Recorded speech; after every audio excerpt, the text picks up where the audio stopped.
आज हम लोग मैथ्स का पहला चैप्टर डिस्कस करने वाले हैं, सेट। सेट जो है मैथ्स के बाकी कॉन्सेप्ट्स को समझने के लिए बहुत जरूरी है। जैसे जब हम लोग फंक्शन समझते हैं या क्लास 12 में रिलेशन एंड फंक्शन समझना होगा तो सेट की मदद से उसको डिफाइन किया जाता है।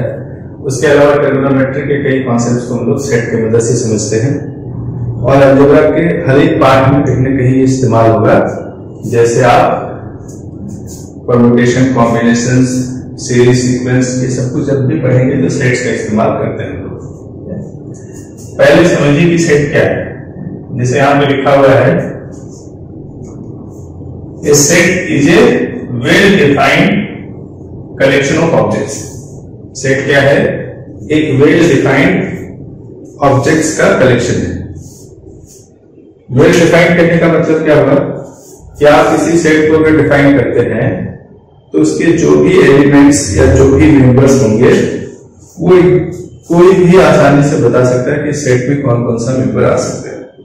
जैसे एग्जांपल के तौर पे अगर हम लोग कहें कि set of prime numbers less than 5, कोई भी आसानी से बता सकता है 2 होगा, 3 होगा, राइट।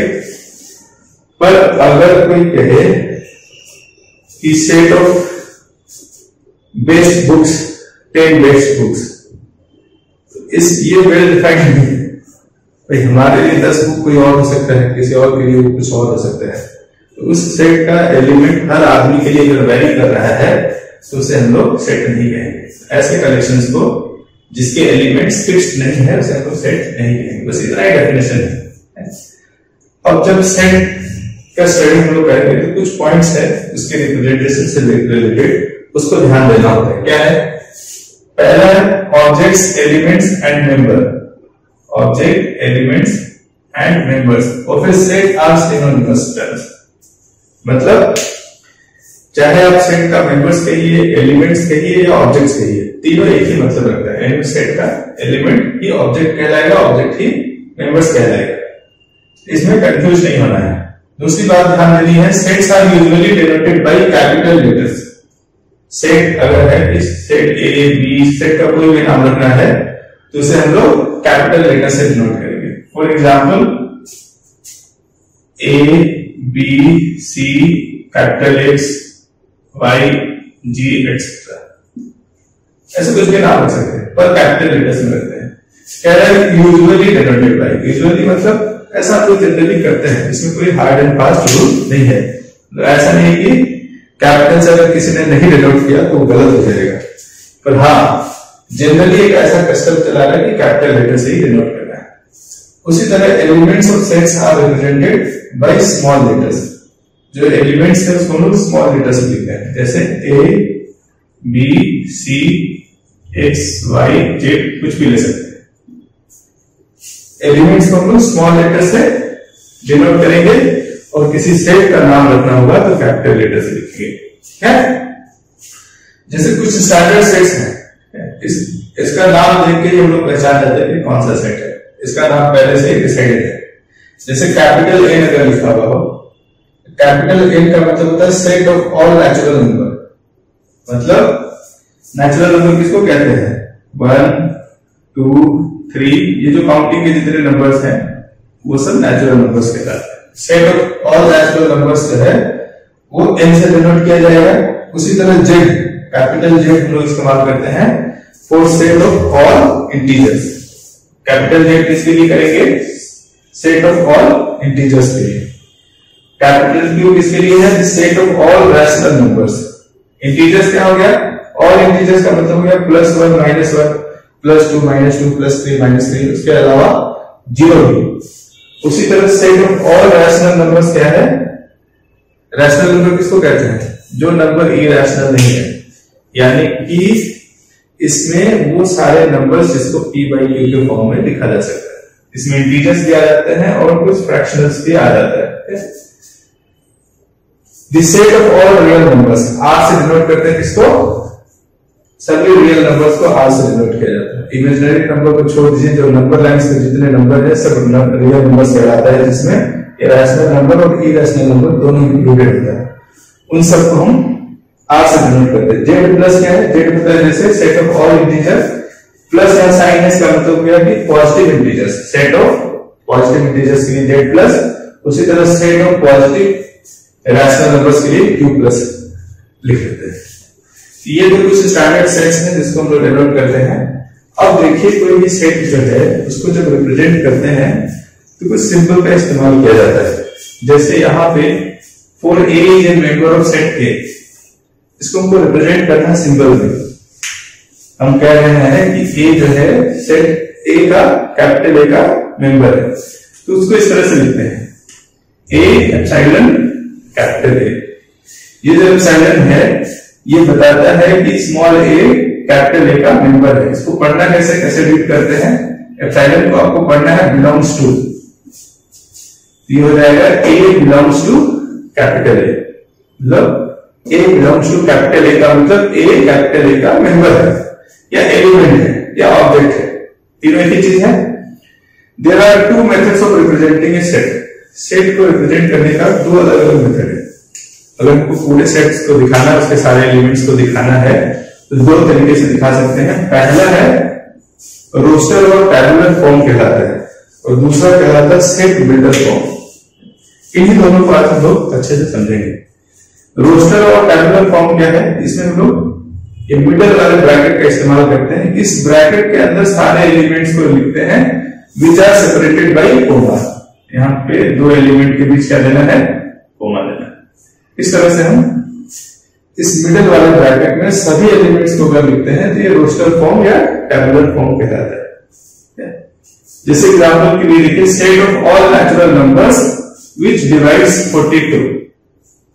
ऐसे नेचुरल नंबर्स जो 42 को डिवाइड करता हो उन सबका एक सेट है। उसको अगर रोस्टर फॉर्म में लिखना हो तो क्या लिखेंगे, अब नेचुरल नंबर कौन है 1 2 3 4 5 6 7 सब है, तो उसमें से कौन 42 को डिवाइड करता है, 1 करता है 1 होगा, 2 करता है 2 भी होगा, 3 करता है 3 भी होगा, क्योंकि 4 + 2 6 होता है। 6 अगर डिवाइड हो रहा है 3 से तो ये 42 भी डिविजिबल है। ये डिविजिबल हम लोग पढ़ेंगे किसी और लेक्चर में, डिविजिबिलिटी का क्राइटेरिया क्या है।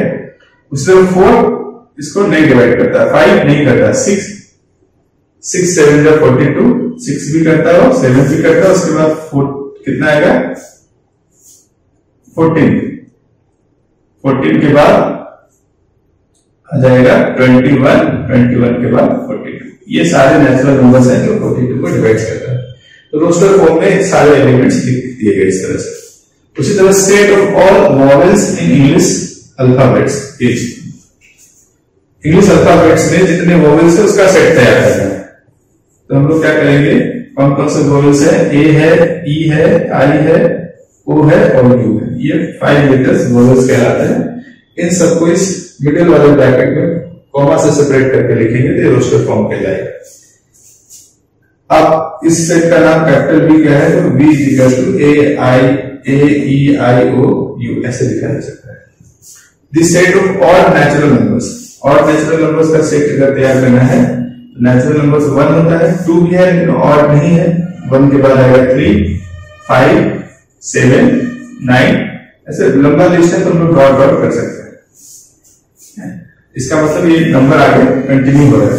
Set of letters forming word school is, यानी स्कूल को बनाने वाले जो लेटर्स हैं उसका सेट बनाना है। तो वो सेट क्या होगा, एस सी एच ओ और एल, ये सब मिलकर के वर्ड स्कूल बनाता है।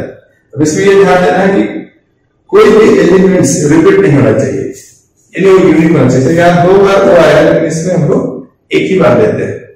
और दूसरी बात क्या ध्यान रखना है रोस्टर या टैबुलर फॉर्म में कि जो एलिमेंट का ऑर्डर है वो मायने नहीं रखता है। मतलब आप किसी को भी पहले और दूसरे को बाद में लिख सकते हैं। इसको हम ऐसे भी लिख सकते थे कि हम पहले सी लिखे, एच लिखे, ओ लिखे, एल लिखे और एस लिखे बाद, ऐसा भी हो सकता है। ये 2 चीजें ध्यान रखनी है। इसमें क्या क्या बात ध्यान रखना है, ऑर्डर इज नॉट मैंडेटरी। किस ऑर्डर में लिखना वो मैंडेटरी नहीं है।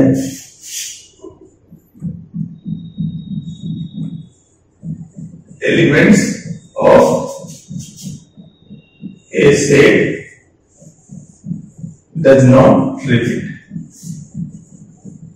सेट का जो एलिमेंट है उसको रिपीट नहीं करना है। अब आइए अगला फॉर्म जो है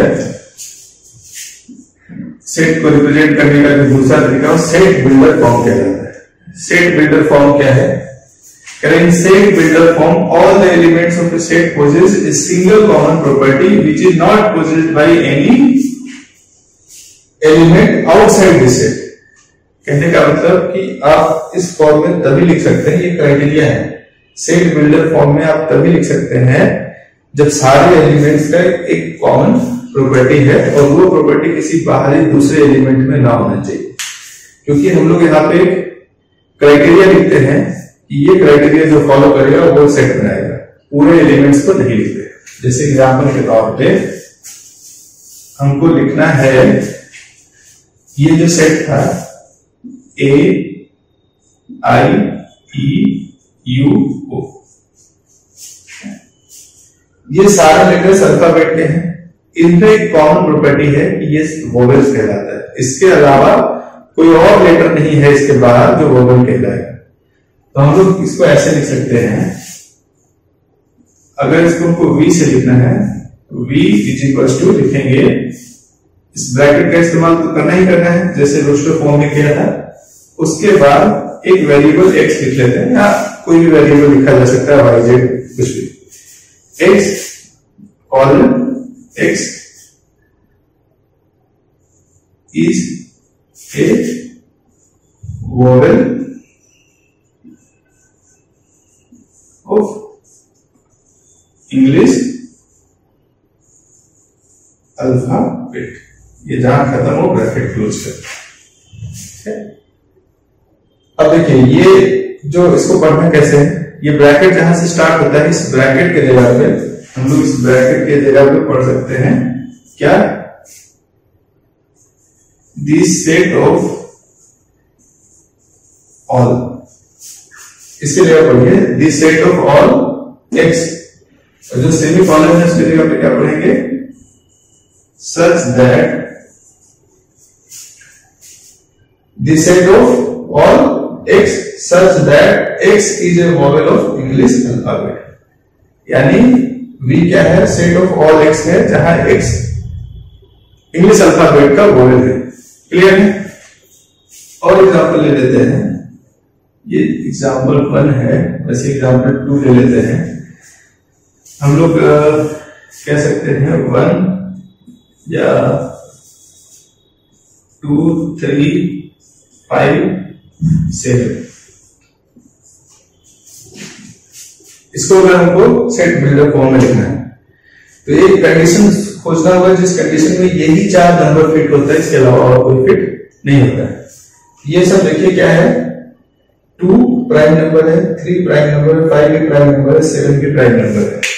लेकिन इसके अलावा 13 11 ये सभी प्राइम नंबर है, वो इसमें नहीं है। तो सिर्फ प्राइम नंबर वाला कॉमन प्रॉपर्टी नहीं है, ये सब प्राइम नंबर है और साथ साथ लेस देन 8 है, ऐसे कह सकते हैं, या लेस देन इक्वल टू 7 है।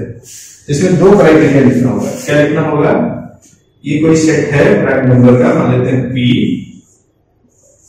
इसे लिखेंगे the set of all x such that x is a prime number and x is less than equal to कितना लिखना है, 7। इस तरीके से आप सेट बिल्डर फॉर्म में किसी भी सेट को दिखा सकते हैं। तो उम्मीद है आप लोग को ये कॉन्सेप्ट समझ में आया होगा। सेट क्या है, क्या सेट को रिप्रेजेंट कैसे करना है। सेट जब भी हम रिप्रेजेंट करेंगे तो उसका 2 तरीका होगा, एक कहलाता है रोस्टर और टैबुलर फॉर्म जिसमें सारे एलिमेंट्स दिखाए जाते हैं, और दूसरा है सेट बिल्डर फॉर्म जिसमें हम एलिमेंट्स, सभी एलिमेंट्स को ना दिखा करके सभी एलिमेंट्स किस कंडीशन से जुड़ा हुआ है या किस कंडीशन को फॉलो करता है वो कंडीशन लिखते हैं। अब इसके बाद नेक्स्ट हम लोग इसका एक्सरसाइज देखेंगे। एनसीईआरटी बुक को हम लोग फॉलो करते हुए चलेंगे। उसमें एक्सरसाइज 1.1 जो पहले चैप्टर का है वो अब आप पूरा सॉल्व कर सकते हैं इस कॉन्सेप्ट के बेसिस पे। चलिए, धन्यवाद।